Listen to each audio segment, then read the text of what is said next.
first principles. So it's the limit as h tends into 0 of f of x plus h minus f of x, everything divided by h.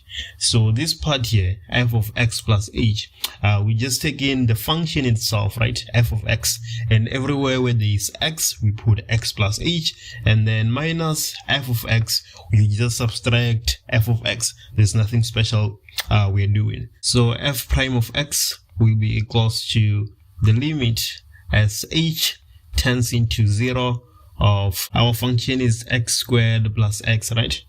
So we're gonna have x plus h in place of x, right? And then here again we're gonna have x plus h, and then we subtract f of x, the function itself, right? So we say in minus x squared plus x, and then we can divide everything by h.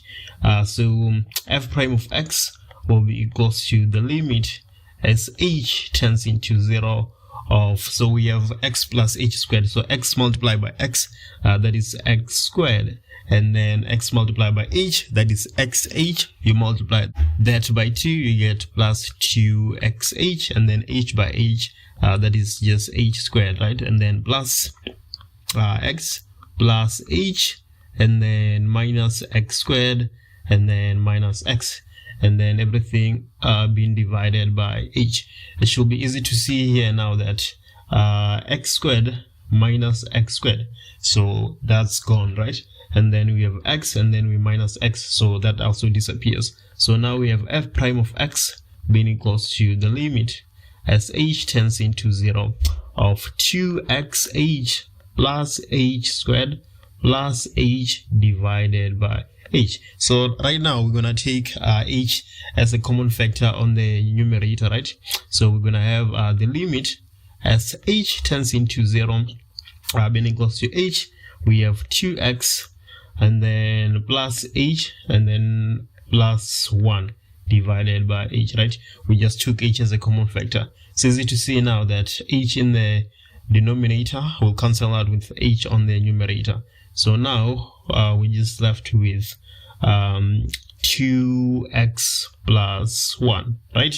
And that's exactly what we're expecting, because if you derivate x squared plus x using the power rule, you expect to get 2x plus 1.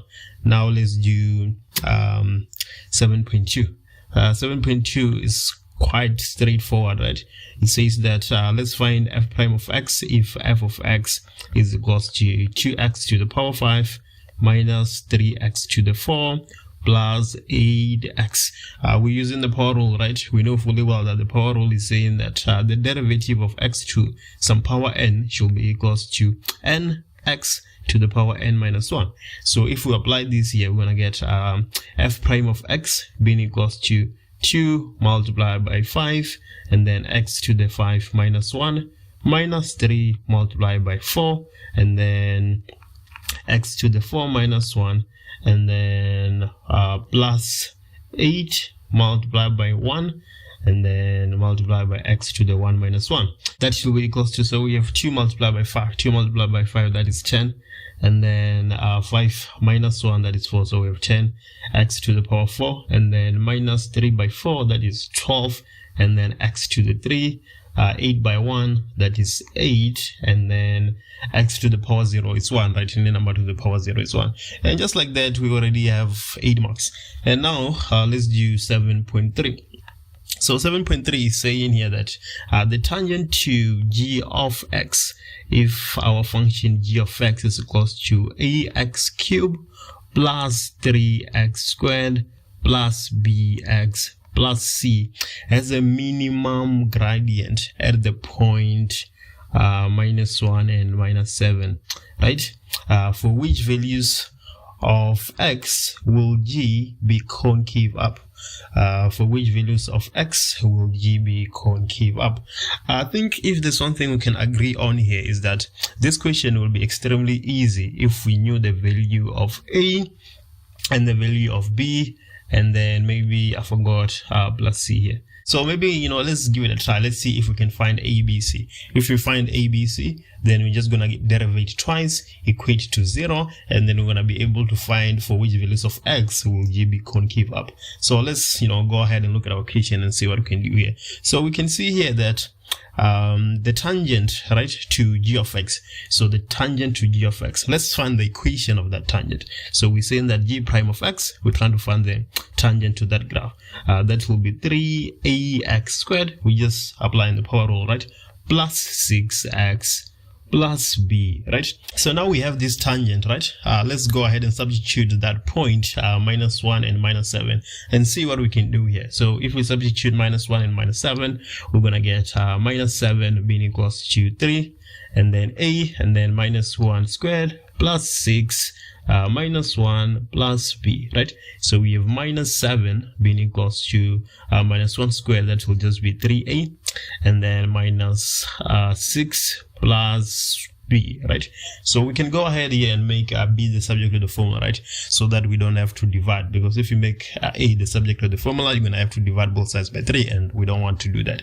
So if we do that, we're gonna get -7 plus 6, that will be -1, and then we take 3a to the other side, we get -3a being equals to b, right? So this is our equation 1, because you can see now we have two variables. So we need to think of another way we can use to find another equation, and then it will be straightforward. We are going to use the fact that -1 and -7, we find the minimum gradient of this graph here. We find the minimum gradient of this graph. So we can derivate that equation again and equate to 0. Let me show you what I'm talking about. So we can say that g prime of x basically is equals to so if we derivate that, that will be 6ax plus 6 being equals to 0, right? That's where the minimum gradient is. Minimum gradient is equals to 0. So again, we know the x value of that point. It is -1, right? So we can substitute that -1 in our equation. If we substitute that -1 there, we're gonna get 6a -1 plus b is equals to plus 6, not b, plus 6 is equals to 0. So here you're gonna see that -6a is equals to -6, so a is equals to 1. Right? So now we have determined that a is equals to 1. Now let's go to equation 1, to this equation here, and substitute 1 so that we can find b. If we do that, we're gonna say -1 minus 3 multiplied by 1 is equals to b. -4 is equals to b, right? So now we have the value of a and we have the value of b. Let's substitute them in our graph g of x, right? Because like we have already agreed on, if we find a and b, it becomes extremely simple to find for which values of h will g be concave up. So now we're saying that g of x is equals to, in place of a, we put 1 and then x to the 3, right? And then plus 3x to the 2 plus bx. So we know that b is -4, so -4x plus c, right? So now we have g of x is equals to x cubed plus 3x squared minus 4x plus c, right? So now we have this equation here. The only unknown variable we have is c, but then c doesn't really matter, right? It won't affect us with much, because for us to find the x value at the point of inflection, we have to derivate twice, and when we derivate twice, c is gonna fall apart, right? Because for us to know for which values will g be concave up or down, we need the x value of the point of inflection, right? I can tell you already that that x value will be -1, because that's where the minimum gradient of the tangent is. But you don't have to believe me. Let's just work it out. So if we derivate this twice in attempt to find the point of inflection, we're going to say that g prime of x will be equals to 3x squared plus 6x minus 4, right? And then we derivate it again, we get 6x plus 6, right? And then this is equals to 0. So it should be easy to see now that x will be equals to minus 1, right? So our point of inflection is minus 1. Now let's look at our graph g of x, right? The coefficient of x to the power 3 is positive. If the coefficient of x to the power 3 is positive, our graph should look like this. So this is how our graph will look like, right? And we're saying that our point of inflection is somewhere here at minus 1, right? We're looking for the values of x, of which our graph g is concave up, right? So this is concave up, right? Because our graph is ultimately going up. So when x is greater than minus 1, our graph is concave up. Let's see if we can find the derivative of f of x is equals to x squared plus 5x minus 6 using first principle. So which formula do we use when we want to find the derivative of a function using first principle? We say that f prime of x is equals to the limit as h tends into 0 of f of x plus h minus f of x divided by h. What is left now is substituting on this part of the equation, right? We just write in f of x, but then everywhere where there's x, we put x plus h, as you can see in this equation, and then we minus by f of x itself, and then we divide everything by h. But then what's going to happen at some point of time, we're going to take h as a common factor in the numerator, and that h in the numerator will cancel out with the h in the denominator. If that doesn't happen, then we have done something wrong. So let's go ahead and see what happens. So we have f prime of x being equals to the limit as h tends into 0, and then now let's write f of x plus h. So we have x squared. In place of x squared, we're gonna put x plus h squared, right? And then plus 5x. In place of x, we put in x plus h, and then minus 6, right? And then we subtract the function itself, right?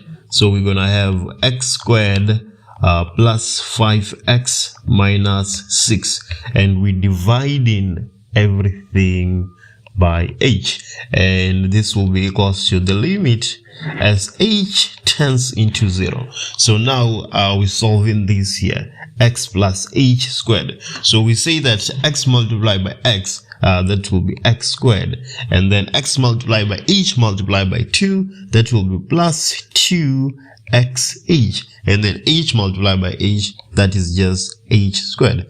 And then now we have plus 5 multiplied by x plus h, right? We're gonna get plus 5x plus 5h minus 6. And then now we can take the function out of the bracket, right? We have a minus there, so we have minus multiplied by x squared, so that will be minus x squared. And then we have minus multiplied by 5x, that will be minus 5x. And then we have minus multiplied by minus 6, so that will be plus 6. And then let's divide everything by h. What's going to happen now? Every term that doesn't have h is supposed to fall apart at this step, right? If you can see here, we have x squared, right?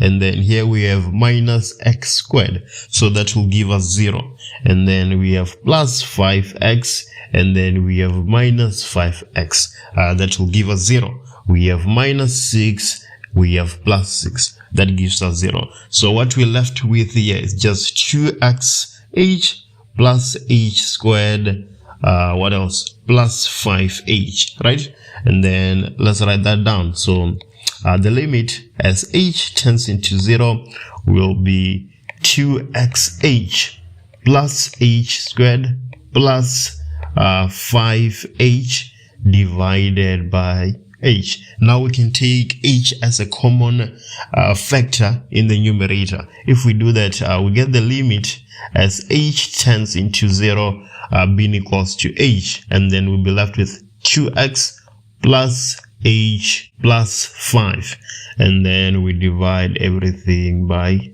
h. So now h and h is going to cancel out, right? And then let's let h turn into 0. If we let h turn into 0, then f prime x is going to be equals to 2x plus 0 plus 5. This is just equals to 2x plus 5, right? If you want to prove whether this is true or not, you use the power rule, right? If we use the power rule on x squared plus 5x minus 6, we're going to get 2 multiplied by x to the 2 minus 1 plus 5 multiplied by 1 to the x minus 1 minus 1, right? And then 6 is a constant, so it's just gonna fall apart. So we end up with 2x plus 5, and then that should tell you that what you did is correct. And now let's do 9.2. So 9.2 here, let's determine f prime of x if f of x is equals to 3x multiplied by the square root of x minus 4. I don't know about you, but it's very hard to multiply with the square root, right? It's better if we just write it as to the power 1 over 2. So f of x, we can write it as 3x multiplied by x to the power half minus 4, right? So now we can further simplify. If we further simplify, we're gonna get 3x, right? We know that there's always a 1 here, right? So that will be 1 plus 1, so that will be 1.5, which you can write it as 3 divided by 2 minus 3 multiplied by 4, that is 12. So we have 12x, right? So now we can then use the power rule to solve this. What is the power rule again? Just to remind you, if we have some function k x to the n, right? Then if you derivate that, you should get k multiplied by n multiplied by x to the n minus 1, right? K being the coefficient of our x, right? So let's use the power rule there and see what happens. So we have f prime of x being equals to, so we're going to have 3 multiplied by 3 divided by 2 multiplied by x to the power 3 divided by 2 minus 1. And then let's apply the same to 12x. We're going to have minus 12 multiplied by 1 and then multiplied by x to the 1 minus 1, right? So this will be equals to, so we have 3 multiplied by 3 divided by 2, 3 multiplied by 3, that is 9. If we divide it by 2, we just get 9 divided by 2, right? And then now we have x. So we have 3 to the power 3 divided by 2 minus 1, right? So that will be a half. And then minus, so we have x to the power 1 minus 1. Any number to the power 0 is 1, right? So we're just going to get minus 12. And that looks like we have solved our problem. Let's do 9.2.2. So 9.2.2, see, let's find dy dx if y is equals to x cube minus 4x divided by 2 minus x. This one is a bit complicated, right? But let's see what we can do. Let's take x as a common factor on the numerator, right? So we're going to get y is equals to x, and then we're left with x squared minus 4 divided by 2 minus x. And wait a minute, now we have a difference of 2 squares, right? So we can factorize that. So we're gonna have y is equals to x, and then now we have x minus 2 multiplied by x plus 2, right? And then we're dividing everything by 2 minus x. But then our denominator here, 2 minus x. If we take minus as a common factor, right, we're gonna have y is equals to x multiplied by x minus 2 multiplied by x plus 2, everything divided by minus, we take in minus as a common factor, right? So we should get plus x, right? Plus x minus 2. So now you should be able to see that x minus 2 and then x minus 2, they cancel out. So now we're going to be left with y is equals to x multiplied by x, that will be x squared, right? This and this here. And then there we're going to have plus 2x, right? And then we're dividing by minus 1. So y should be equals to minus x squared minus 2x, right? And then now we can use the power rule. If we use the power rule, we're going to get y is equals to minus 2x to the 2 minus 1 minus 2x. So we multiply in by 1 here. For the sake of clarity, let me just write it down, right? And then 1 minus 1. So here we're going to get minus 2x, and then any number to the power 0 is 1. So we just have minus 2x minus 2. So 9.2 here. Let's determine f prime of x if f of x is equals to 3x multiplied by the square root of x minus 4. I don't know about you, but it's very hard to multiply with the square root, right? It's better if we just write it as to the power 1 over 2.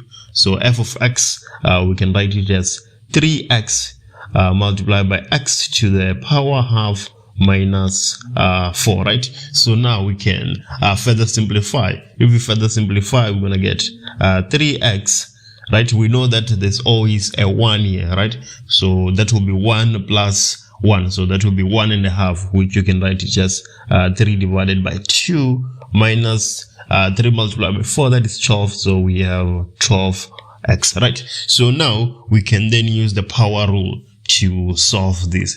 What is the power rule again? Just to remind you, if we have some function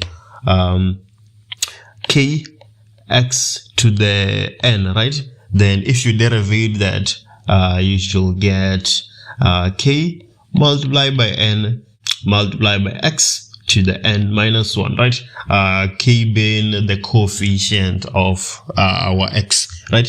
So let's use the power rule there and see what happens. So we have f prime of x being equals to, so we're going to have 3 multiplied by 3 divided by 2 multiplied by x to the power 3 divided by 2 minus 1. And then let's apply the same to 12x. We're going to have minus 12 multiplied by 1 and then multiplied by x to the 1 minus 1, right? So this will be equals to, so we have 3 multiplied by 3 divided by 2, 3 multiplied by 3, that is 9. If we divide it by 2, we just get 9 divided by 2, right? And then now we have x. So we have 3 to the power 3 divided by 2 minus 1, right? So that will be a half. And then minus, so we have x to the power 1 minus 1. Any number to the power 0 is 1, right? So we're just going to get minus 12. And that looks like we have solved our problem. Let's do 9.2.2. So 9.2.2, see, let's find dy dx if y is equals to x cube minus 4x divided by 2 minus x. This one is a bit complicated, right? But let's see what we can do. Let's take x as a common factor on the numerator, right? So we're going to get y is equals to x, and then we're left with x squared minus 4 divided by 2 minus x. And wait a minute, now we have a difference of 2 squares, right? So we can factorize that. So we're going to have y is equals to x, and then now we have x minus 2 multiplied by x plus 2, right? And then we're dividing everything by 2 minus x. But then our denominator here, 2 minus x, if we take minus as a common factor, right, we're gonna have y is equals to x multiplied by x minus 2 multiplied by x plus 2, everything divided by minus. We take in minus as a common factor, right? So we should get plus x, right? Plus x minus 2. So now you should be able to see that x minus 2 and then x minus 2, they cancel out. So now we're going to be left with y is equals to x multiplied by x, that will be x squared, right? This and this here. And then there we're going to have plus 2x, right? And then we divide in by minus 1. So y should be equals to minus x squared minus 2x, right? And then now we can use the power rule. If we use the power rule, we're gonna get y is equals to minus 2x to the 2 minus 1 minus 2x. So we multiply in by 1 here for the sake of clarity. Let me just write it down, right? And then 1 minus 1. So here we're gonna get minus 2x, and then any number to the power 0 is 1, so we just have minus 2x minus 2. F of x is said to be equals to 4x squared minus x. If we use the power rule, f prime of x is equals to 8x minus 1. So in using the first principle, if we don't get to 8x minus 1, then we made a mistake somewhere. So let's go ahead and derivate this function using first principles. First, we're going to compute f of x plus h. We are replacing x with x plus h on our equation f of x. We're going to get 4 multiplied by x plus h squared minus x plus h. If we solve this, we're going to get 4 multiplied by x plus h squared. That is x squared plus 2xh plus h squared minus x minus h. This will be equals to 4x squared plus 8xh plus 4h squared minus x minus h. We have f of x plus h. Let's go ahead and subtract f of x. So f of x plus h minus f of x will be equals to 4x squared plus 8xh plus 4h squared minus x minus h. Everything minus 4x squared minus x. So we have 4x squared minus 4x squared. That is 0.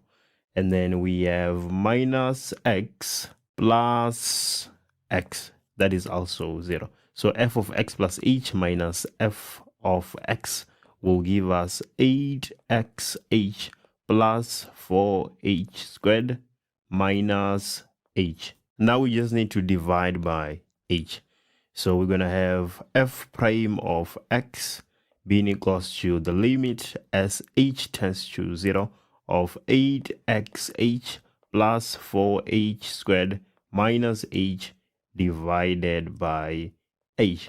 We can take h as a common factor on the numerator. We're going to have the limit as h tends to 0 of h multiplied by 8x plus 4h minus 1. Everything divided by h. H and h cancels out, and then now we are letting h tend to 0. So we're going to have 8x minus 1. The same answer we got when we used the power rule. Let's look at 7.2. 7.2.1. Determine dy dx if y is equals to, so we have y being equals to minus x to the power 3 minus 16x squared plus 6x. Dy dx will be equals to minus 3x squared minus 32x plus 6. And just like that, we have answered 7.2.1. No trickery whatsoever. Let's do the equation that follows. 7.2.2. This one is a bit interesting. F of x is equals to 4 divided by 5x to the minus 3 divided by the square root of x squared. well, the cube root of x squared. Let's write f of x in our usual format. We're gonna get f of x being equals to 4 divided by 5 x to the power 3. If it is x to the power minus 3 and it is on the denominator, when you put it on the numerator, it's going to be x to the power of 3. We have the cube root of x squared. This is just equals to x to the power 2 divided by 3. So we're going to have x to the minus 2 divided by 3. Now we have our equation in our usual format. We can go ahead and use the power rule. So we're going to have 3 multiplied by 4 divided by 5, x to the power 3 minus 1, minus 3 multiplied by minus 2 divided by 3, x to the minus 2 divided by 3 minus 1. This is equals to 12 divided by 5, x to the power 2 plus 2x to the power minus 5 divided by 3. What I usually do before using first principles is using the power rule, so that when I get my answer after using the first principles, I can see if my answer is correct or not.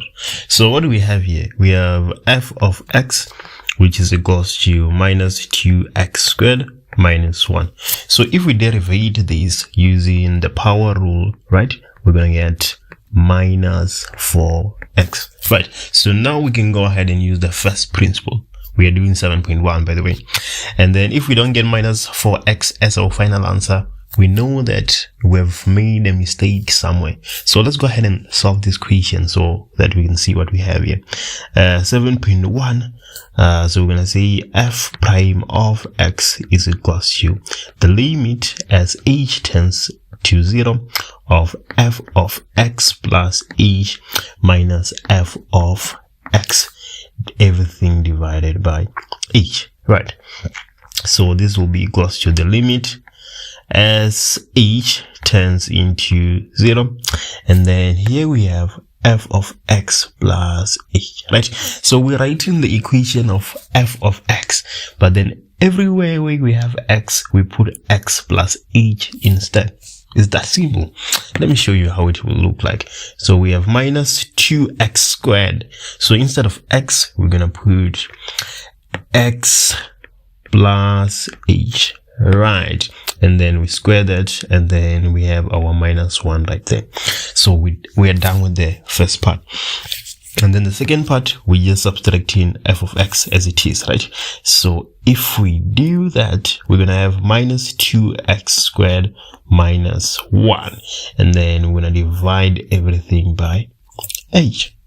This is how you do derivation using the first principle. Now we just have to do a bit of algebra. Let's go ahead and do that.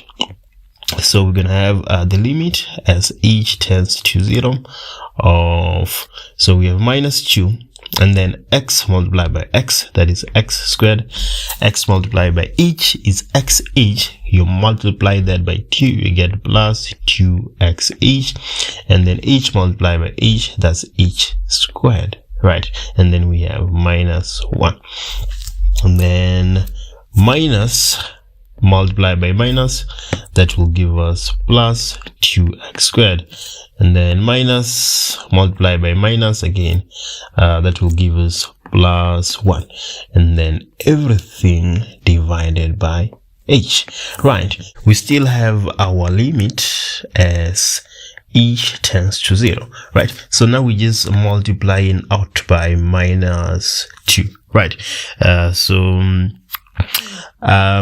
Let's go ahead and do that. We're going to have minus 2x squared minus 4xh minus 2h squared, and then minus 1. Let's not forget this minus 1, which is out here, and then plus 2x squared plus 1.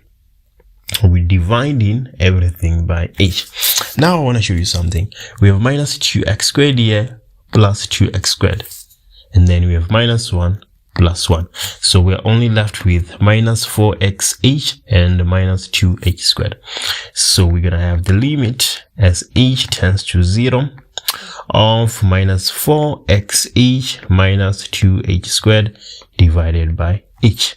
So the limit as h tends to 0. So let's take h as a common factor in the numerator. If we do that, we're going to have f h, not f, and then multiply by minus 4x minus 2h divided by h. H and h cancel out.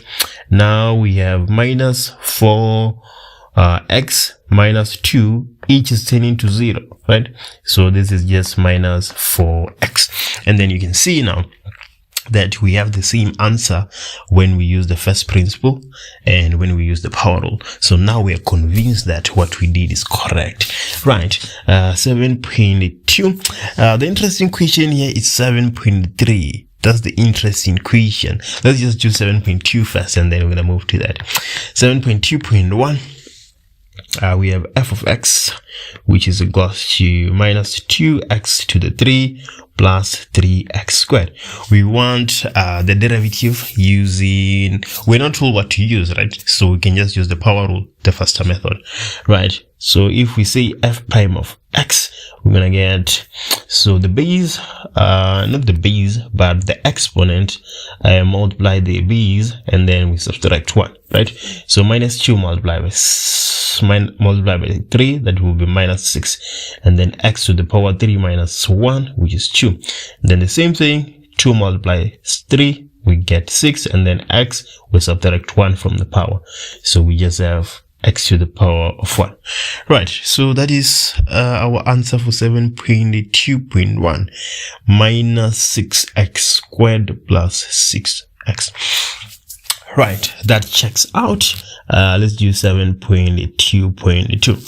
So here we're looking for dy over dx when y is equals to 2x plus 1 divided by square root of 4x, right? So we're still trying to derivate here, but then you see we have an issue. We cannot really use a power rule when it's like this. It's a bit confusing, you know. So let me make it linear and get rid of the square root so that I can easily use the power rule. It's a bit confusing for me. I don't know about you, right? So if we do that, we're gonna get 2x plus, and then instead of writing it as 1 divided by square root of 4x, I'm gonna write it as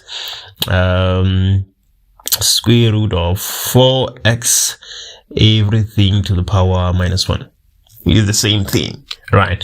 And then we're gonna have 2x plus. So instead of writing square root of 4x, I'm gonna write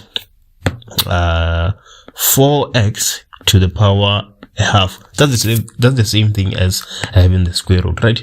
And then this is all to the power minus 1. So 2x plus, and then we're gonna have a half multiplied by minus 1, right? So that will be 4x to the power minus a half. So if we solve that, we're gonna get 2x and then 4x to the power minus a half. So we have 4 to the power minus a half. I'm getting 1 divided by 2. So I have plus 1 divided by 2, and then x to the power minus 1 divided by 2. Right, so now we can then use the power rule. Yeah, we can only use the power rule at this point. If we use the power rule for 2x, we're just going to be left with 2. And then now we multiply the coefficient by the exponent. We're going to get minus 1 divided by 4x, and then we're supposed to subtract 1 here. If we do that, we're going to get minus 3 divided by 2. And this is almost our final answer. It's not, right? We have to get rid of this minus 3 divided by 2. Yeah, we have to get rid of that. You know, when we found our equation, it didn't have any minus exponent. So let's be kind and take it back to the form found it in, right? So if we do that, we're gonna have 2, and then we can have minus 1 divided by 4, and then x to the power 3 divided by 2, Right, we are allowed to say that. Now it looks a whole lot better, right? 7.3 is saying that the graph of y is equals to f prime of x has the minimum turning point at 1 for the x value and -3 for the y value. Determine the values of x for which f is concave down. Right, so to find the values of x for which a function is concave up or concave down, we have to look for the point of inflection. Right, so if we have f of x and your graph is cubic, when you find f prime of x, your graph is parabolic. Right, and then at the turning point of that parabolic function, that's where you have your point of inflection. And then here we given the x value at the turning point. You can see right here we given the x value at the turning point. It is said to be equals to 1. Right, so now the question I'm asking you, is our answer supposed to be x greater than 1 or x less than 1? Can you please just let me know in the comments and why you're saying so? For which values of x will g increase? We are told that here at x is equals to -1, we have a turning point. And again here at x is equals to 2, we have another turning point. It should be now easy to see that between -1 and 2, that's where our graph g of x is increasing. At -1 and exactly at 2, it is neither increasing or decreasing because those are turning points, right? But then between -1 and 2, g of x is increasing. We're saying that g of x is increasing between -1 and 2 because we have a positive gradient. So here at 8.1, we're saying that for the values for which g will increase is when x is between -1 and 2. And then 8.2 is saying that let's write down the x coordinate of the point of inflection of g. So where is the point of inflection located? The point of inflection is located at the midpoint between the turning points. If you want to find the x coordinate of the point of inflection, you're going to say that x is equals to x1 plus x2 divided by 2. x1 and x2 being the x values of the turning point. We have already established that -1 is the x value of a turning point, right? So for x1 we can put -1 and then plus x2, the other value of the turning point, which is 2, and then we divide everything by 2. So it should be easy to see here that we're gonna have 1 divided by 2, and that's exactly what the x coordinate of our point of inflection is. And now 8.3, right? 8.3 is saying that for which values of x will g be concave down? So let me differentiate between concave down and concave up first, right? If it's concave down, then the graph is ultimately going down. If it looks like this, it's concave down, and then if it's concave up, then the graph is ultimately going up, and it looks like that. So we say that this is concave down because it's ultimately going down, and then this is concave up. So this question here is saying for which values of x will g be concave down? So we are interested in this part here, right? For which values of x will g be concave down? We're interested in this part, right? So the concavity of a cubic function changes at the point of inflection. So for 8.3, we're saying that when x is greater than 1 divided by 2, that's where our graph will be concave down. But when x is less than 1 divided by 2, our graph will be concave up. And at x is equals to 1 divided by 2, it is neither concave up or concave down. We are at the point of inflection, right? And then now let's do 8.4.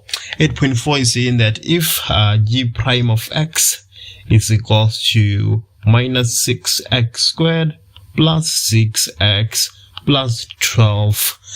Determine the equation of g. So the equation we're given that g of x is equals to ax cubed plus bx squared plus cx. So let's derivate this and see what we get, right?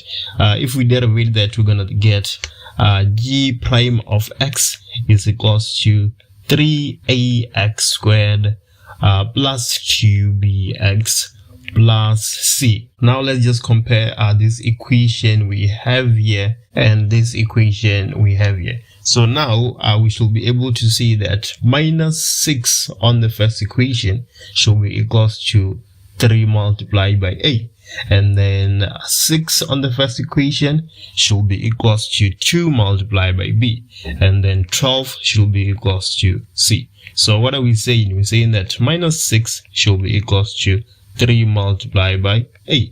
So it should be easy to see here that a will be equals to minus 6 divided by 3, which is equals to minus 2. And then for b, we're saying that 6 should be equals to 2b. So it should be easy to see now that b will be equals to 6 divided by 2, which is equals to 3. And then for c, we don't have to solve anything, right? C is equals to 12. So now our equation g of x, right? Let's not forget that this is our equation g of x here. G of x will be equals to a. We're saying that it is minus 2, right? So we have minus 2x cubed plus 2bx, right? Plus 2 multiplied by, we're saying that b is 3, so multiplied by 3x squared. We're saying c is 12, so plus 12x, right? Which will just be minus 2x cubed plus 6x squared plus 12x, and that's our g of x. 8.5 is saying that let's determine the equation of the tangent to g that has the maximum gradient.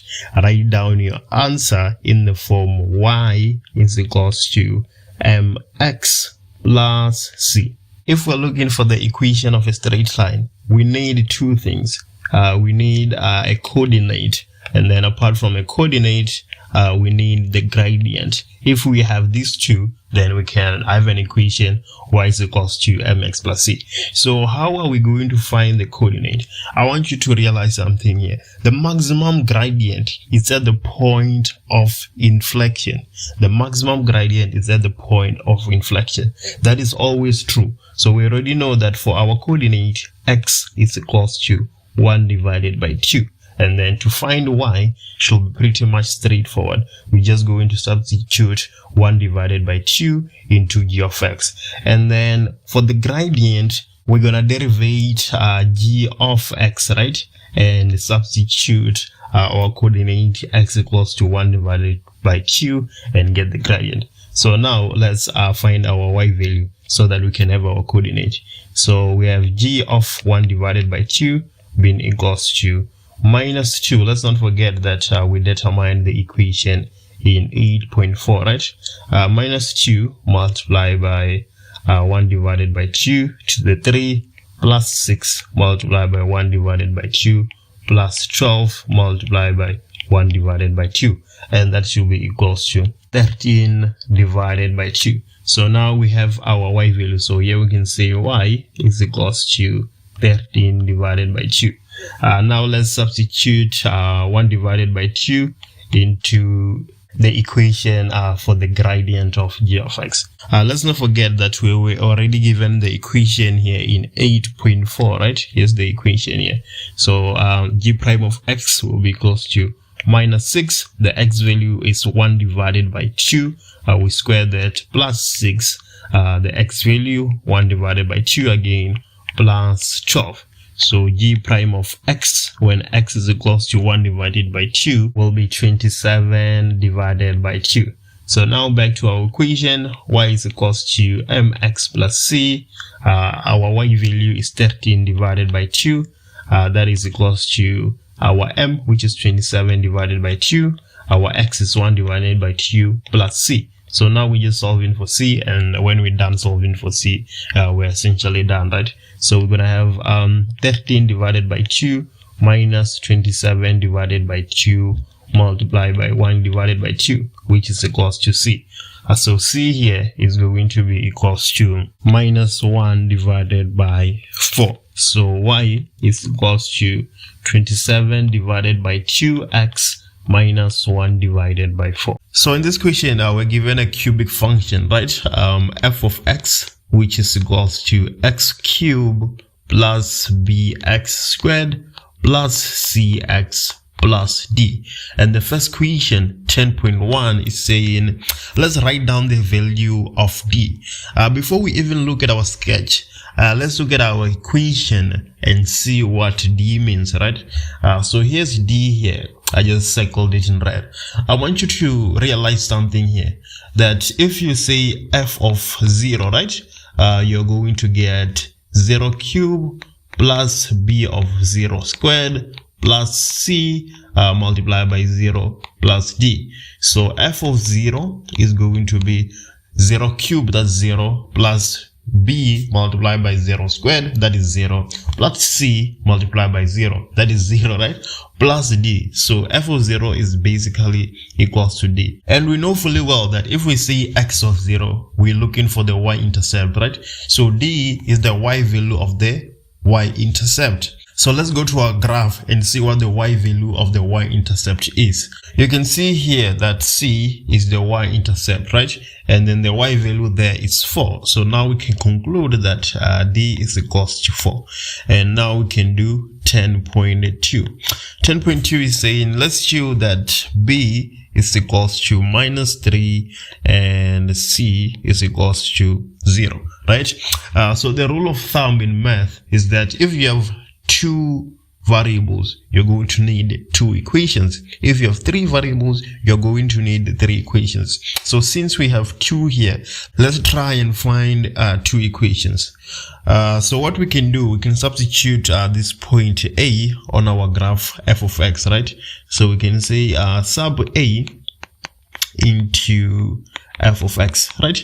So if we sub a into f of x, in place of f of x or y, we're going to get 0 is equals to, and then in place of x cubed, we're going to have minus 1 cubed plus b multiplied by minus 1 squared plus c multiplied by minus 1 plus d. But we know that d is equals to 4, right? So let's solve this. 0 will be equals to minus 1 cubed, that will be minus 1, and then minus 1 squared, that will be 1. So we have plus b, and then minus c plus 4, right? So we're gonna have 0 is equals to 3 plus b minus c. So let's make b the subject of the formula, right? So that we don't have to divide both sides by -1 if we make minus c the subject of the formula. So we're gonna get minus 3 plus c is equals to b, right? And then from here we cannot do anything else, so we can name this equation 1. And now we can find another way to find another equation, and then we'll solve simultaneously. So we only have coordinates for point A and C, right? We've used point A. Now let's use point C. But wait a minute, in 10.1 we used point C, right, to find the coordinate of D. So we can no longer use point C as it is. We have to find another way of manipulating point C, right? But then point C is the y-intercept and the turning point at the same time, right? And we know fully well that the gradient at the turning point is equals to 0. So what we can say now is that f prime of x is equals to 0, right? So now we're just going to derivate x, right? Let's not forget x is x cubed plus bx squared plus cx and so on, right? I just circled it in red here. So if we derivate that, x cubed, we're gonna get 3x squared. We just apply in the power rule, right? And then plus 2bx plus cx. If we derivate cx, we're just going to get c, right? And then d, we know that it's 4. It's a constant, so if we derivate that, we get 0, and that will all be equals to 0. The gradient at the turning point is 0, right? But we know the value of x at the turning point, right? It is 0 because c is the y-intercept, right? So we're gonna have 3, and then for the value of x we have 0 squared plus 2 plus 2b, and then 0 plus c is equals to 0. So you'll see that this here falls apart, right?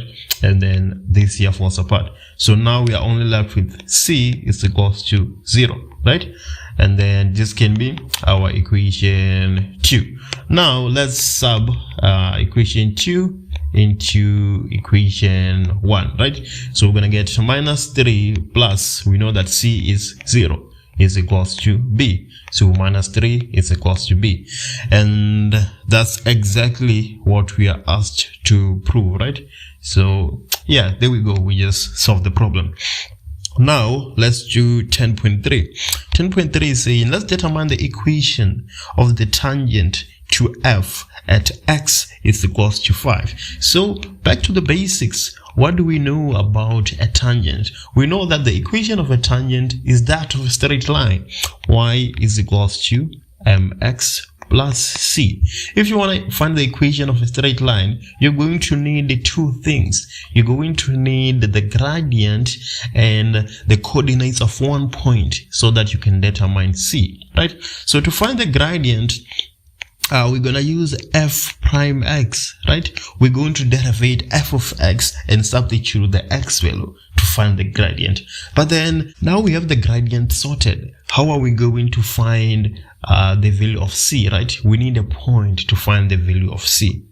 We know that we are interested at the point when x is equals to 5, right? So if we substitute 5 into f of x, then we're going to be able to find the y value of that point. So let's, go ahead and do what we're proposing. So f prime x, we have already derivated, right? But then we can do it again. We know that now our equation f of x will be equals to x cubed, right? And then we know that b is minus 3. So we have minus 3x squared, and then c is 0. So this part here falls apart, and then plus d, of which is 4, right? So if we derivate this, we're going to get f prime of x is equals to 3x squared minus 6x, and then plus 4 falls apart with derivating, right? So now we have the equation for the gradient. If we substitute 5, we're gonna get the gradient itself, right? So f prime of 5 is equals to 3 multiplied by 5 squared minus 6 multiplied by 5. So 5 squared, that's 25, multiplied by 3, that is 75. And then 6 by 5, that is 30. And then this should give you 45, right? So the gradient is 45. This is the gradient m, right? So now we have the gradient. Let's find the y value of the point. We know that x is equals to 5 at that point, right? So what we can do here, we can say f of 5 is equals to, now we're substituting into the equation itself, right? 5 cubed minus 3, 5 squared plus 4, right? And then if you put this in your calculator, you should get 54, right? So now we have the point and we have the gradient, right? The gradient, we're saying that it is equals to 45. And then now the point, when x is equals to 5, right? We have 5 and 54 as the corresponding y value. So now we can go ahead and try find the equation of our tangent, right? So we're gonna say y is equals to mx plus c. M is 45, right? X plus c. So let's sub this point 5 and 54. If we do that, we're gonna get 54 is equals to 45 multiplied by 5 plus c. So 54 minus 45 multiplied by 5 should be equals to c. And then if you put that in your calculator, I kid you not, you're gonna get minus 171 is equals to c. So now we can say that y is equals to 45x plus c. C is minus 171. And yippee, we have the equation of our tangent. Yeah, such an exciting problem. Let's do 10.4. Let's do 10.4. 10.4 is those kind of problems that, people don't really want to do, but yeah, it's not that bad. So they're saying, for which values of k will f of x equals to k have 2 unequal positive roots and 1 negative root simultaneously. Okay, so let's look at our equation. In this instance, we have 1 negative root, right? And then 1 positive root. Basically, when we're speaking about a root, we're just speaking about the x-intercept, right? We have 1 negative root and 1 positive root, right? But then how can we shift our graph such that we can get 2 unequal positive and 1 negative root, right? So let me show you what you can do. So if you shift your graph slightly down, then let me just finish doing that. If you shift your graph slightly down, then here we're going to have 2 positive roots, and then here we are still going to have our negative root, right? So if we just shift our graph slightly down, right, then we are good to go. But then if you shift your graph too much, then problem arises. Let me show you what I'm talking about. If you shift your graph to such an extent that it's at this level, then we're going to have 1 neutral root, because that root will be at 0, right? And then we're also going to have 1 positive, and that's not what we're looking for. So we are shifting our graph down, but then we should have a limit of how much we shift it down, because if we shift it too low, then issues are going to arise, right? So we have fx is equals to k, right? And then at the roots, the equation should be equals to 0, right? So what we can do here, we can say f of x minus k is equals to 0. So minus k is what is shifting our graph. K is shifting our graph at certain units up or down, right? So let me show you something. Let's say, for instance, k is minus 1, right? If k is minus 1, then we're going to have f of x minus 1, right, is equals to 0. So we're going to have f of x plus 1 is equals to 0. And then you will realize that if we have f of x plus 1, then we are actually moving our graph up, right? And then we don't want that. We want to move our graph down. So that tells us that k has to be greater than 0 in order for us to move our graph down, right? So now what we can say is that let's make sure that k is greater than 0, because if k is less than 0, we are going to have a minus multiplied by a minus, which is going to give us a positive, and we'll actually be moving our graph up, and that's not what we want. So let's make sure that k is greater than 0, right?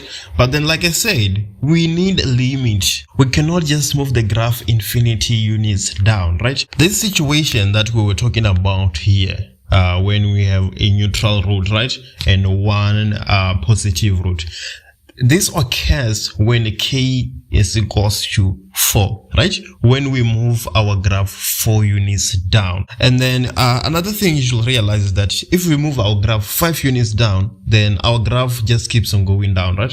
And then we don't have what we're looking for. So we need k to be between 0 and 4, right? If k is between 0 and 4, then our graph will have 2 unequal positive roots and 1 negative root simultaneously, and that's what we're looking for. Now we can do 10.5. If this is not so clear, I've done a problem that had something like this, so maybe you want to visit the channel and look for a cubic function playlist.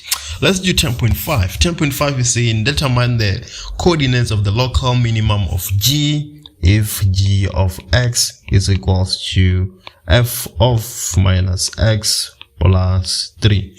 Let me just make our sketch more appealing. So the local minimum if g of x is equals to f of minus x plus 3. So you can see that g of x is the transformation of f of x, right? So let's find the local minimum of f of x and do the transformation, and then we're gonna find the coordinates of the local minimum of g. The local maximum of f of x is here at C, and the local minimum is here at B, right? So if we find the coordinates of B, then we can apply the transformation like I'm saying, and then find the coordinates of the local minimum of G. So let's go ahead and find the coordinates of B, right? How do we find the coordinates of B? B is the turning point, so the gradient there is 0, right? So we can say f prime x is equals to 3x squared minus 6x is equals to 0, right? That's what happens at the local maximum and minimum. So now we can take x as a friend, right? So we're gonna have x, and then 3x minus 6 is equals to 0. So x is equals to 0, or x is equals to 2, right? You can see here at C that that's where we have x is equals to 0, right? So at B, that's where we're going to have x is equals to 2. So the coordinates of B will be 2 and 0 because it is the x-intercept, right?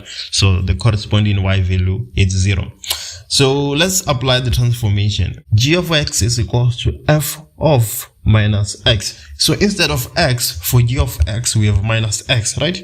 So if we make the transformation to coordinate B, we're gonna get minus 2 and 0. And then apart from that, we have this plus 3 here.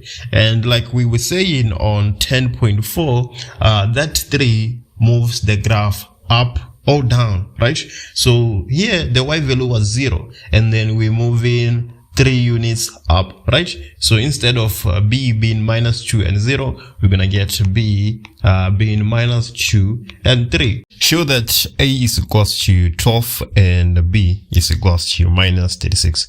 These are unknowns on our cubic function. So what the question is basically asking us to do is to find the equation of the graph. We have h of x that is equals to minus x to the power 3 plus ax to the power 2 plus bx plus c. Let's look at our graph and see the information we're given.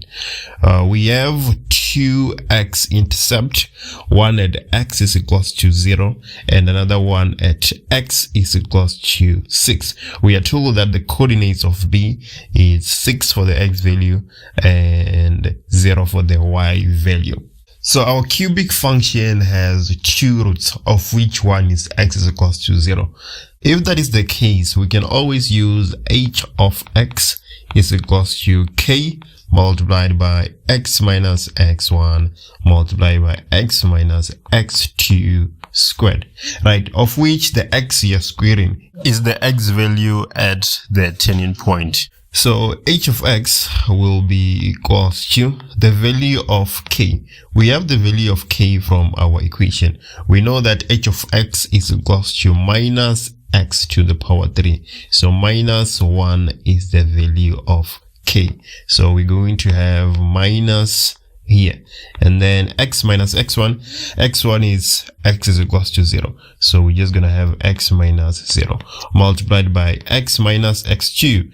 x2 is the x value of b, which is 6, so we have x minus 6 squared. So this is what we have to solve to find the equation of our cubic function.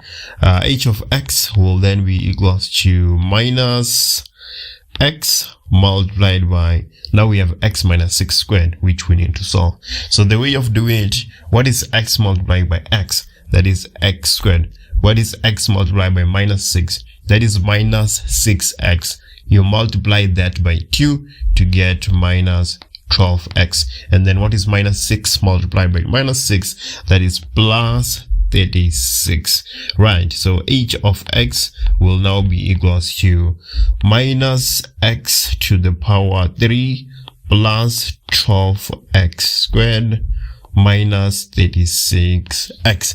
And just like that, we have the equation of h of x. And then now we can finally extract a and b. 12 will be the value of a, and then minus 36 will be the value of b. Well, we're not looking for c, but it's easy to see now that c will be equals to 0. So that is 9.1. Let's look at 9.2.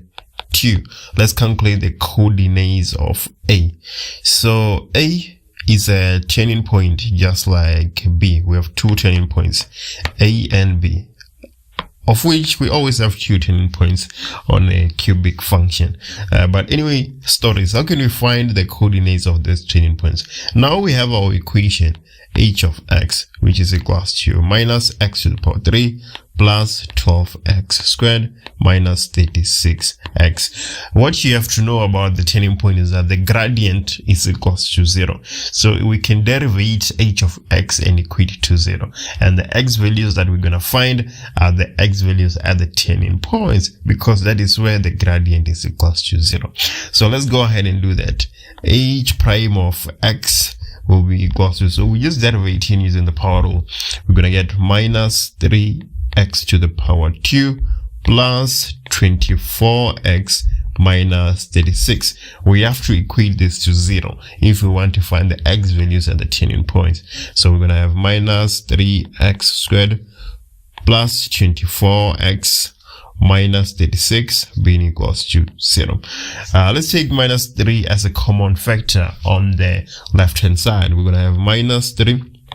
We're left with x squared, and on 24x, if we take out minus 3, we're going to be left with, so that is 8, 16, 24.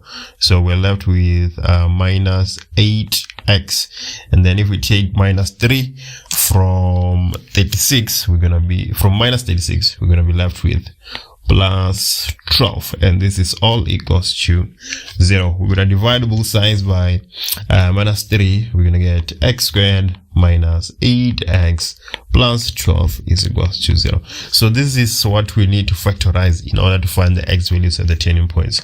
So the way to factorize it, which two numbers do we multiply and get 12? But when we add them, we get minus 8. That is minus 6 and minus 2. So that is to say that x minus 6 multiplied by x minus 2 is equals to 0. So it's easy to see now that x is equals to 6 or x is equals to 2.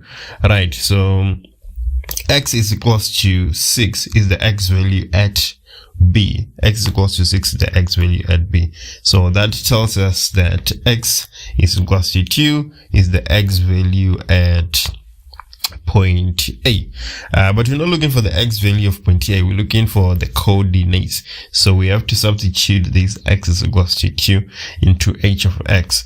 If we do that, we're going to get h of 2 being equals to minus x, of which it is 2 now, to the power 3. What is our equation again? Plus 12 multiplied by 2 squared minus 36 multiplied by 2. Yeah, now it's just a matter of putting that in your calculator, and you're gonna get minus 32. So the coordinates of A is 2 and minus 32. That is the answer to 9.2. Yeah, there's a lot of math we have to do, but it's not really that demanding. Let's look at 9.3. Calculate the value of y. So y is the y value of t. We're given the x value. So what are we doing here? We're just substituting, and that's it. So we're gonna have h of 3 being equals to minus 3 to the power 3 plus 12 multiplied by 3 minus 36 multiplied by 3. So you put that in your calculator and you get minus y is equals to minus 27. And just like that, we have answered 9.3. Let's look at 9.4. Is the graph of h concave up or concave down at point T? Show all your calculations. So let's just remove this so we can have a bit of clarity. So we are interested at x is equals to 3. This part of the function is concave up, and this part of the function is concave down, but then the concavity, it changes somewhere in the middle. Somewhere in the middle, our concavity changes. So let's find out at which x value does our concavity changes, so that we can know whether x is equals to 3, it's on the concave up or on the concave down part of our cubic function. So to find the x value for which the concavity changes, you have to find the second derivative of your function. So we've already said that the first derivative is equals to minus 3x to the 2 plus 24x minus 36. So we're going to derivate this again to find the x value of which our concavity changes. So if we do that, we're going to get minus 6x plus 24. We equate this to 0. So minus 6x plus 24 is equals to 0. So minus 6x is equals to minus 24. We're just dividing both sides by 6. So we get x is equals to, dividing both sides by minus 6, not 6. We're going to get x is equals to 4. So our concavity changes at x is equals to 4. So at x is equals to 3, our graph is still concave up, right? So let me just extend this line. So we are still concave up here. Our graph changes somewhere there at x is equals to 4. So at t, our graph is concave up. So the answer is concave up for 9.4. Let's look at 9.5. 9.5 is saying let's determine the coordinates of the point of inflection. Right, so when the concavity changes, the point where the concavity changes is our point of inflection. So we already have the x value for the point of inflection.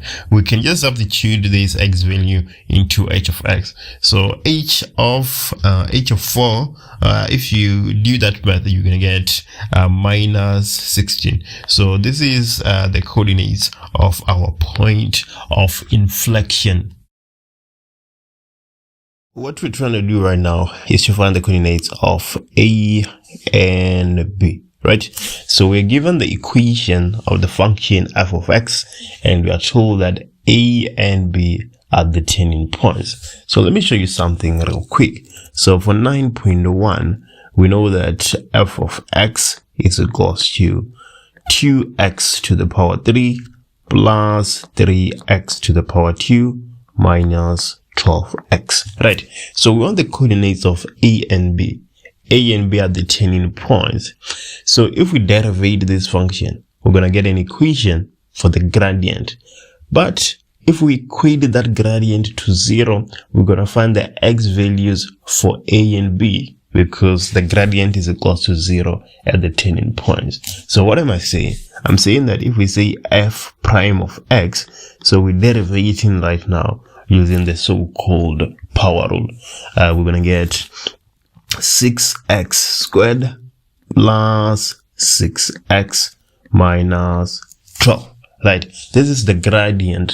This is the equation of the gradient for our function. So at the turning points, we just need to equate this equation to 0 and find the x values. So if we do that, we're going to get 0 being equals to 6x squared plus 6x minus 12. So what we can do, we can take 6 as a common factor in the right hand side. We're going to get 6 is equals to 6. We're going to be left with x squared plus x minus 2. We can divide both sides by 6, right? 0 divided by 6, that will just give you 0. If we do that, we're going to get 0 is equals to x squared plus x minus 2. So now we can go ahead and factorize. What are we doing when we factorizing, right? We're looking for two numbers that when we multiply, we're going to get minus 2. And when we add, we're going to get the coefficient of x, which is 1, right? Those numbers are plus 2 and minus 1. So we're going to have x plus 2, x minus 1. Right, and then if we go ahead and solve that, we're going to get x is equals to minus 2 or x is equals to 1. Right, So now we have the x values for our turning points, right? You can see that at A, x will be minus 2. And then at B, x will be equals to 1. Now we just need the corresponding y values. So let's substitute minus 2 into f of x. You substitute minus 2 into f of x. Let's do that and see what we're gonna get. We're gonna have 2 and then x, which is now minus 2 to the power 3 plus 3 minus 2 squared minus 12 multiplied by minus 2. If we put that in our calculator, we're gonna get y is equals to 20. So the coordinates of A, we have minus 2 as the x value and 20 as the y value. Now we just need f of 1 to find the y value of B. So we're gonna have 2, 1 to the power 3 plus 3, 1 to the power 3 minus 12 multiplied by 1. If you put that in your calculator, you're gonna get minus 7, right? So the coordinates of B, we have 1 for the x value and minus 7 for the y value. So that is 9.1. That's how we're supposed to do it, right? Let's move to 9.2. So 9.2 is saying that let's find for which values of x will f be concave up. So when a question is asking you to find for which values of x will a cubic function be concave up, will a cubic function be concave up or concave down, you need to find the point of inflection. The point of inflection is supposed to be somewhere here in between the x values of the turning point, right? And then let's say we have determined that point of inflection, then that would tell us that when x is less than our point of inflection, our graph is concave down. But then when x is greater than our point of inflection, our graph is concave up, right? The part you see in red is concave up and the part you see in green is concave down, right? But then the concavity, it changes somewhere at this point right here. At this point right here, that's where the concavity changes. So we need to find the x value where the concavity changes, essentially, right? So how can you find that x value? There's two ways of doing it. One way of doing it is saying that x is equals to x of the first turning point, TP1, plus x of the second turning point divided by 2. If we do this, we will have our point of inflection. So x is equals to, let's take A as the first turning point, so minus 2 plus 1 divided by 2. This is equals to minus 1 divided by 2. So when x is greater than minus 1 divided by 2, our graph is concave up, right? This is our first option. And then now let me show you another way of doing it, because it's very much possible that in the exam you might be able to use only one of the two ways, so you need to be fluent in both of them. The other way, we started with f of x, right? And then we derivated it to find f prime of x. But then we can take it a step forward and find the second derivative. If we find the second derivative and we equate that to 0, the x value we're gonna find is the x value at the point of inflection, right? So f of x is equals to 2x to the 3 plus 3x squared minus 12x, and then f prime of x will be 6x squared plus 6x minus 12, right? And then the second derivative will consequently be 12x plus 6, right? Now we just need to equate the second derivative to 0 in order to find the x value at the point of inflection. If we do that, we're going to get 0 is equals to 12x plus 6 minus 6 is equals to 12x. So if we divide both sides by 12, we're going to get x is equals to minus 1 divided by 2. Again, x is greater than minus 1 divided by 2. That is when our function is concave up. That's the second way of doing it. Right. The last question, 9.3. So 9.3, what do we have here? Determine the equation of the tangent to f at point C. Right. So we have some tangent here at point C, and we need an equation for that tangent. Because the tangent is a straight line, we're going to have some y is equals to mx plus c, right? So in order to find that equation, we need the gradient. After substituting the gradient, we just need to substitute one other point so that we can find the constant c. So how can we possibly find the gradient? We have said that f prime of x is the equation of the gradient, right? And it is equals to 6x squared plus 6x minus 12, right? So in this equation, we need to substitute x is equals to 2, because that is the coordinate of c, right? Where we're looking for the tangent. If we substitute x is equals to 2, we're gonna find the gradient at that point. Let me show you what I'm talking about. So we're gonna have f prime of 2 being equals to 6 squared plus 6 multiplied by 2 minus 12, right? And then if you compute that, we should get 24.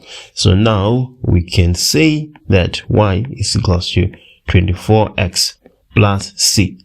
Now we can substitute the coordinate c and find the constant c. I hope you see what I'm talking about. So if we do that, the y value is 4 at c, 24, the x value is 2 plus c, right? So we have 4 being equals to 48 plus c. It's easy to see that c will be equals to minus 44, right? So now y is equals to 24x plus c, which is minus 44. Write down the y-intercept of f. Right, so as soon as I hear y-intercept, I'm thinking x is equals to 0, right? So let's go ahead and substitute x is equals to 0 into f of x. So if you substitute 0 into f of x, you're gonna get 0 to the 3 plus 4 multiplied by 0 to the 2 minus 7 multiplied by 0 minus 10. It's easy here to see that your answer is going to be equals to minus 10, right? So that is the y-intercept of f. Y is equals to minus 10, right? We have some coordinate of which the x is 0 and the y is minus 10, right? That is 8.1. Let's go ahead and do 8.2. So in 8.2, we are required to show that 2 is the root of the equation f of x, right? If 2 is indeed the root of the equation f of x, then when we substitute 2 into f of x, we shall get f of x is equals to 0, right? So let's go ahead and see if that checks out, right? So we're going to have f of 2 is equals to 2 to the power 3. The question is saying that let's show that. So we already know that it is supposed to be true, right? But then we still need to write it down so that we can actually show that. And then plus 4 multiplied by 2 to the power 2 minus 7 multiplied by 2 minus 10, right? And then if you put that in your calculator, you should get f when x is equals to 2 will give you 0, right? So that is the root of our equation f of x, right? Moving to 8.3. 8.3 is saying that let's hence factorize f of x completely, right? So we're going to have something that looks like the following. F of x is equals to x, and then we know that 2 is a root of our equation, right? So we're going to have x minus 2 multiplied by some function here, right? We're supposed to multiply x minus 2 by a quadratic function, right? So let me show you something. Here we have x to the power 3, right? We already have x here. So it would make sense to say that we need x to the power of 2 there, so that when x multiplies x to the power of 2, we're going to have x to the power of 3. Now, let me show you something. Also, we have minus 2 here, and then in our function, we have minus 10. So what do you need to multiply minus 2 with so that you can get minus 10? That is plus 5.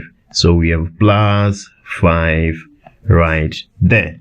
Right, now we just need the middle term of our quadratic function. Right, let me show you how we're going to get that. So when we multiply minus 2 by x squared, right, we're gonna get minus 2x squared. But then in our equation here, we have plus 4x squared. You can see that we have plus 4x squared here, right? So we need to add something into minus 2x squared such that we get 4x squared. What do we need to add there? It's easy to see that you need to add 6x squared, right? So that you can get 4x squared, right?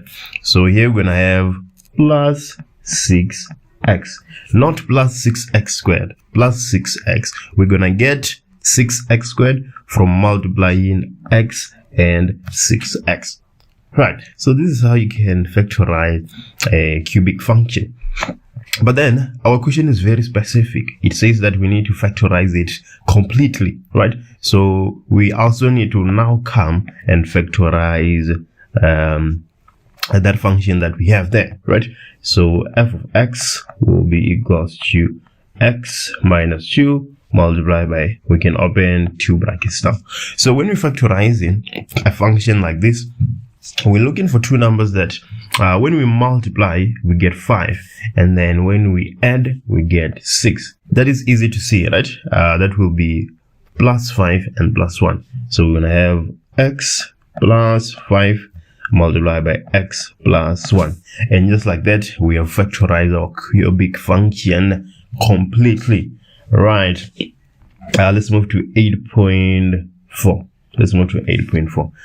It is if it is further given that the coordinates of the turning points are approximately at this coordinate here and this coordinate here, draw a sketch graph of f and label all the intercepts and turning points. Right, so when we factorize we end up with our x-intercept, right?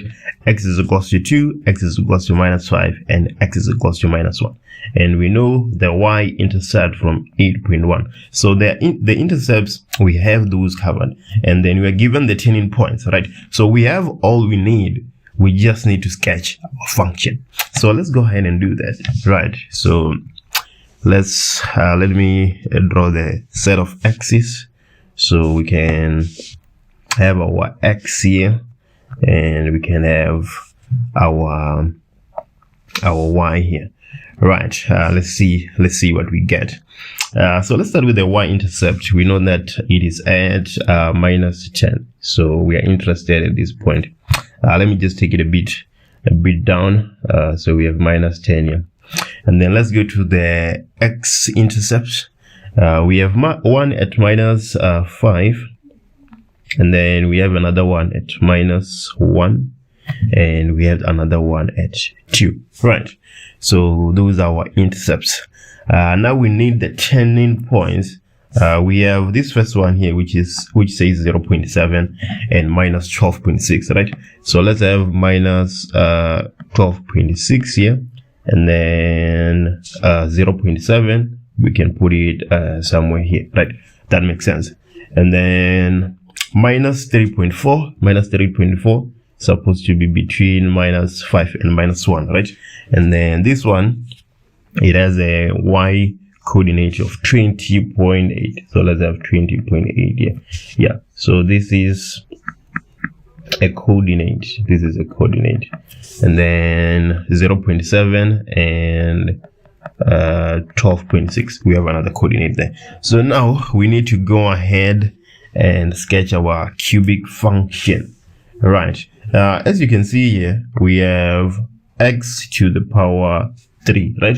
So our graph should start being concave down until it changes concavity and becomes a concave up. Right. So let me sketch that so that you can see what I'm talking about. So our turning point is here. We have one turning point here, right? And then we need an intercept there. And then another intercept is here. From here, we need to go to minus 10, right? And then 10 at minus 12.6. And then go up and go through x is equals to 2, right? So our function is supposed to look like that. That is how our function is supposed to look like. So we have the y-axis here, and then we have the x-axis here. So right, that is 8.1. I'm pretty much sure we got the same thing. And 8.5. 8.5.1. Let's determine the values of x for which f prime of x is less than 0. Right. So what is f prime of x? F prime of x is the gradient of our function, right? So we need to find the values for which our gradient is negative. The gradient is a negative when our graph is sloping down, right? So we can see that it is sloping down in between our turning points. Right here, that is where, let me just use a different color. So right here, this is where our graph is sloping down, right? So f prime of x is less than 0 in that interval. So when x is between what? 0.7 and minus 3.4, yeah, that is where our gradient is negative, right? The last question, 8.5.3, we're looking for values of x for which f prime of x multiplied by f, and then the prime of x, or the second derivative of our equation, is less or equals to 0. I'm very much interested in how you guys solved this question. Can you please just let me know in the comments? We're supposed to sketch a cubic function given these following properties.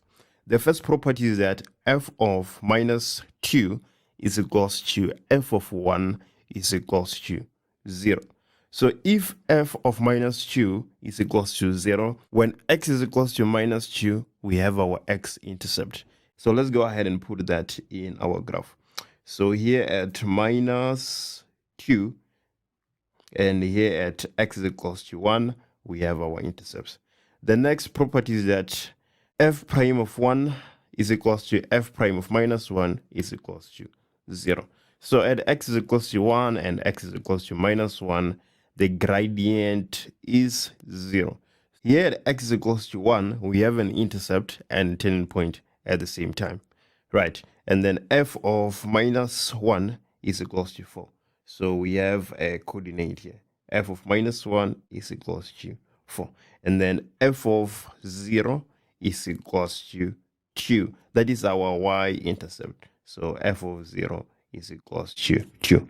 The gradient of our graph is less than 0 when x is between minus 1 and 1. Let's try connecting these points and see what we have. So here at x is equals to minus 1 and 4, we have a turning point. And then the same is true with x is equals to 1. We have a turning point right here. So we're going to have something that looks like this. Let's answer the following question.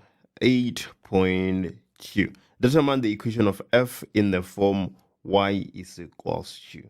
Because we have the x-intercepts of our function, it will be easy to determine the equation.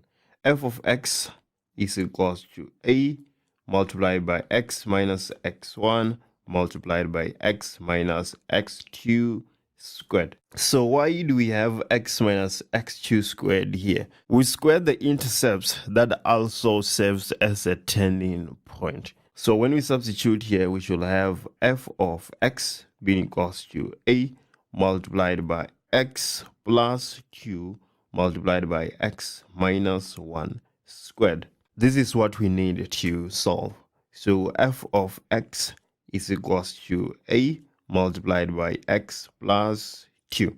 X minus 1 squared, that will give us x squared minus 2x plus 1. So f of x is equals to a multiplied by x to the power 3 minus 2x squared plus x plus 2x squared minus 4x plus 2. If we solve that, we're going to get f of x being equals to a multiplied by x to the power 3 minus 2x squared plus 2x squared. So that is 0. X minus 4x, that is minus 3x plus 2. This is our equation. We just need to find the value of a. How can we possibly do that? We can substitute a coordinate into this equation. We know that f of 0 is 2 from our properties. So we can say that 2 is equals to a multiplied by 0 to the power 3 minus 3 multiplied by 0 plus 2. So 2 is equals to a multiplied by 2. It will be easy to see that a is equals to 1. So if we substitute 1 back here, then we're going to get f of x being equals to x to the power 3 minus 3x plus 2. This is our equation. Let's move to the following equation. 8.3. If g of x is equals to f of x minus 3, write down the x-intercepts of g. Right, before we break down this equation, let's write down the x-intercepts of f of x first. We have minus 2 and 0. We also have 1 and 0. Now let's make sense of this transformation. G of x is equals to f of x minus 3. So x minus 3 shifts the graph of f of x 3 units to the right.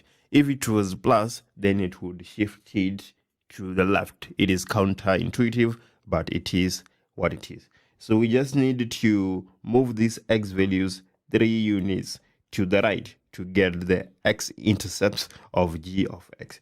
So minus 2 plus 3, that is 1, and we have 0 as our y value. And then 1 plus 3, that is 4, and we still have 0 as our y value. So this is the intercepts of g. If you instead substitute x minus 3 in place of x in f of x, you will probably get to the same answer, but that will take the entire day. So it is easier to do it like this. Let's look at 8.4. Determine the values of p for which x to the power 3 minus 3x plus 2 is equals to p will have exactly 1 root. Exactly 1 root means exactly 1 x-intercept. So if we write this nicely, we're going to get x to the power 3 minus 3x plus 2 minus p is equals to 0. So minus p is shifting our graph up and down. P is greater than 4 or p is less than 0. If you want to know how this comes about, then click this video on your screen right now. Determine f of x is equals to x squared. Determine the minimum distance between the point 10 and 2 and a point on f. It will be a really painful exercise if we calculated the distance between every point on f and this point that we given, right? Instead, let's do it for the function as a whole instead of doing point by point, because we'll never really reach to the end, right? So if we do it for the function itself, we can say that the distance is equals to, we know fully well, y2 minus y1 squared plus x2 minus x1 squared. Distance formula, right? Grade 10, nothing complicated. So now our distance will be equals to, so we have y2. Now this is where it gets complicated, right? What is y2 and which one is y1? Obviously, we have our point here that is given to us, right? It's easy to see that we can make this 10 be x1 and let the 2 be y1. And then for x2 and y2, we're going to use the function itself, because for every point on the function f of x, right, we're going to have some coordinate x and the corresponding y value x squared, right? That is what this function is essentially doing, right? So if we substitute that in our function, so let's let this be x2 and let this be y2. So if we substitute this in our function, we're gonna get x squared minus y1, which is 2, and then we square everything, plus x2 is x, and then minus x1, which is 10, and then we square everything, right? If you've been watching my videos, you know fully well that I don't like square roots, fractions, and all that, right? So I'm just going to square both sides so that I don't have to deal with the square root. If I do that, I'm gonna get the distance squared being equals to x squared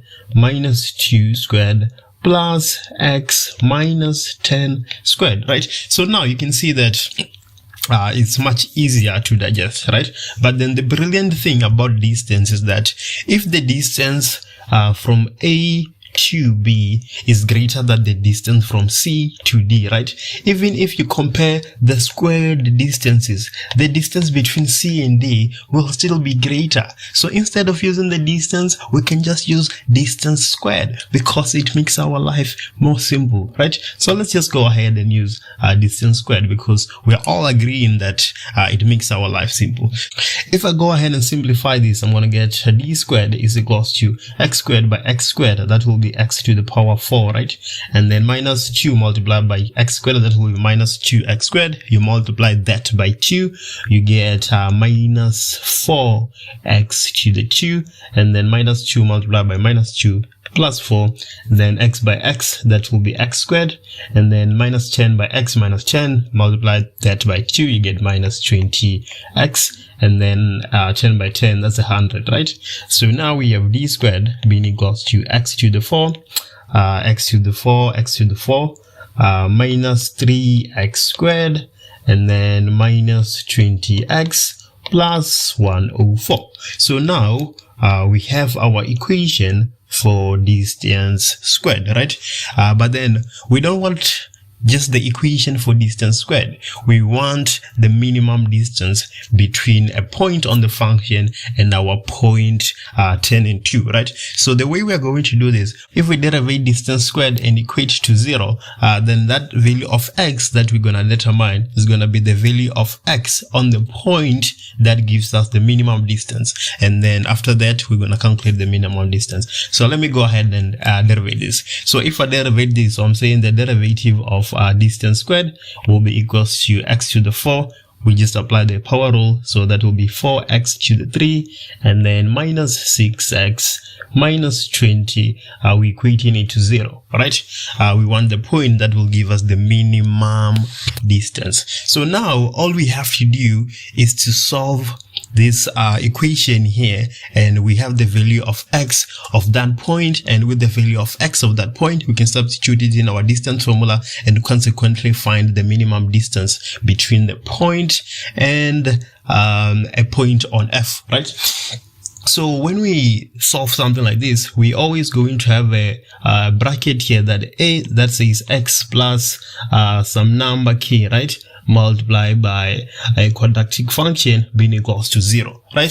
So the way you solve this, you start with this bracket here, right? You use trial and error and try a few values until you get 0, right? After you solve this bracket here, it becomes easy to find this other bracket. So let's go ahead and try a few values and see which value that when we substitute in this equation, we're gonna get 0, right? Because if we substitute that value and we get 0, then we know that that value is a factor of this equation. So I'm gonna try 0, 1, 2, and minus 1 and minus 2, right?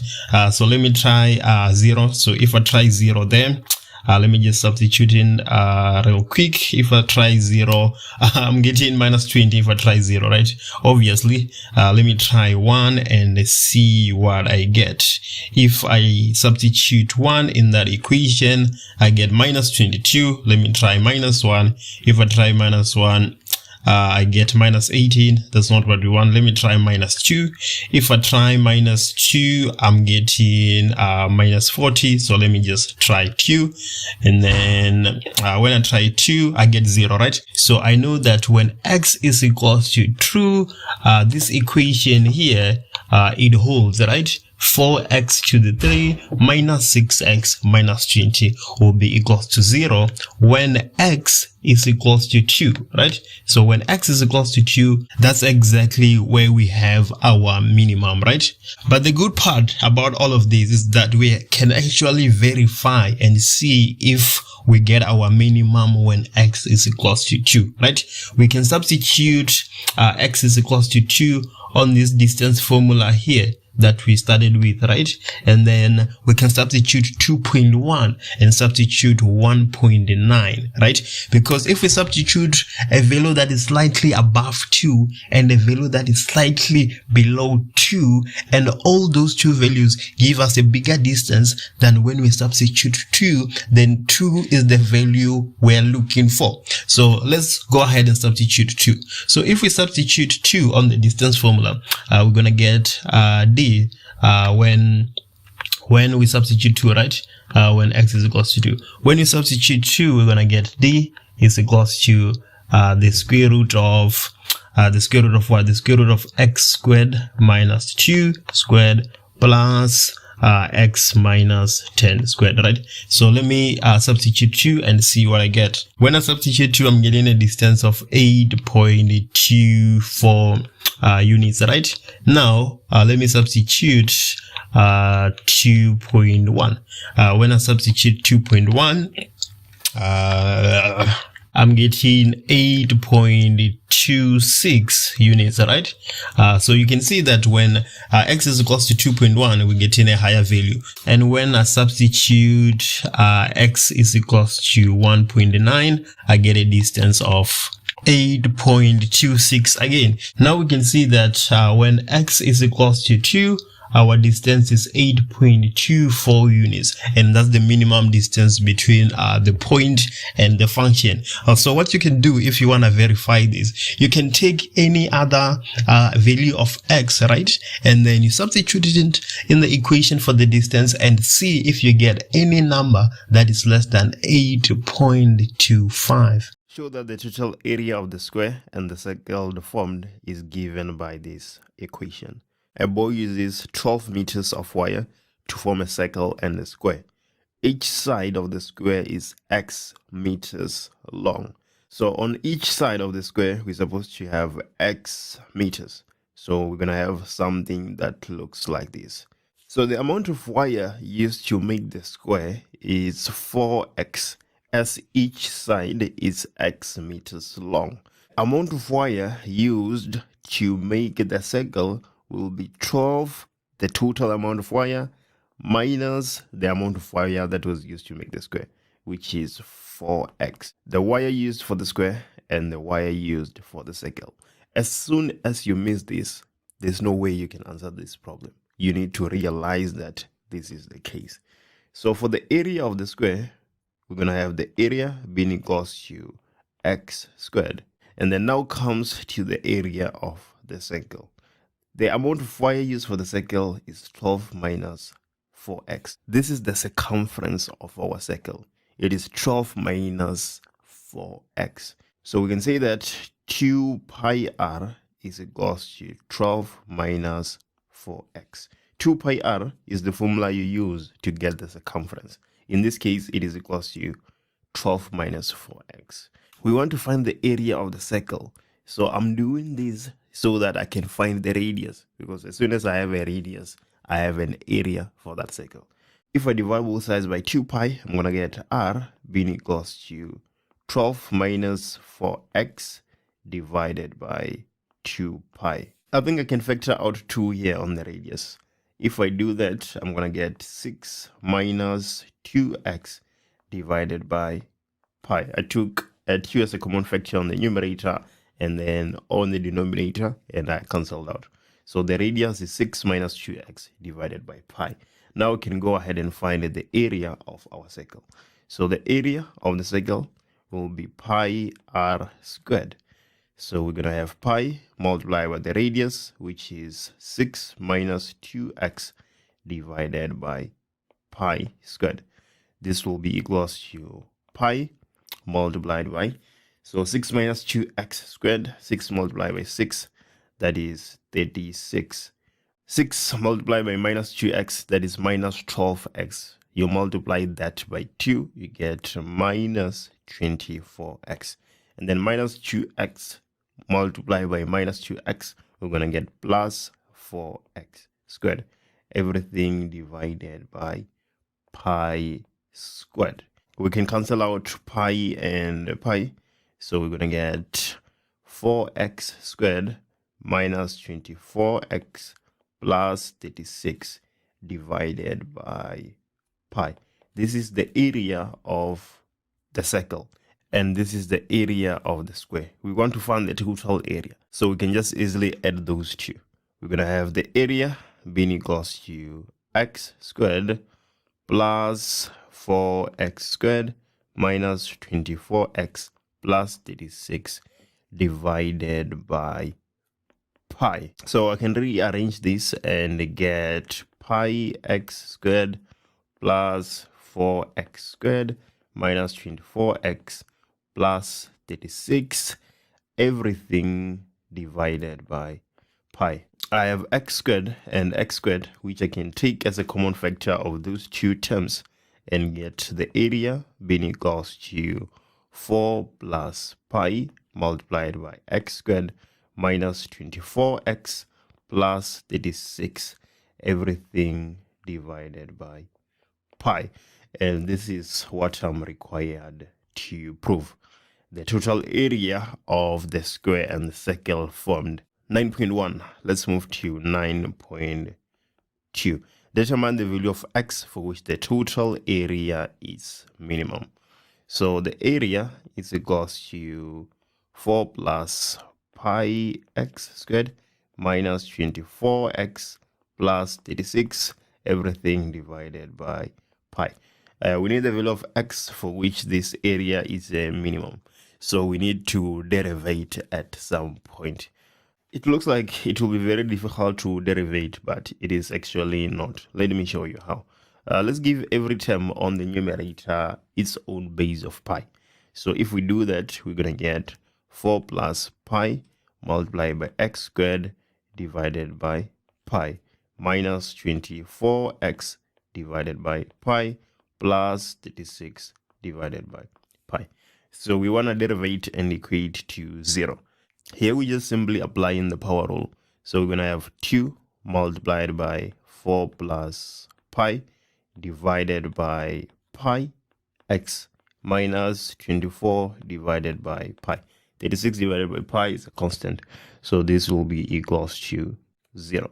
So now we can say that x is equals to 24 divided by pi with everything divided by 2 multiplied by 4 plus pi divided by pi. The value of x for which the area will be a minimum is 1.68 meters.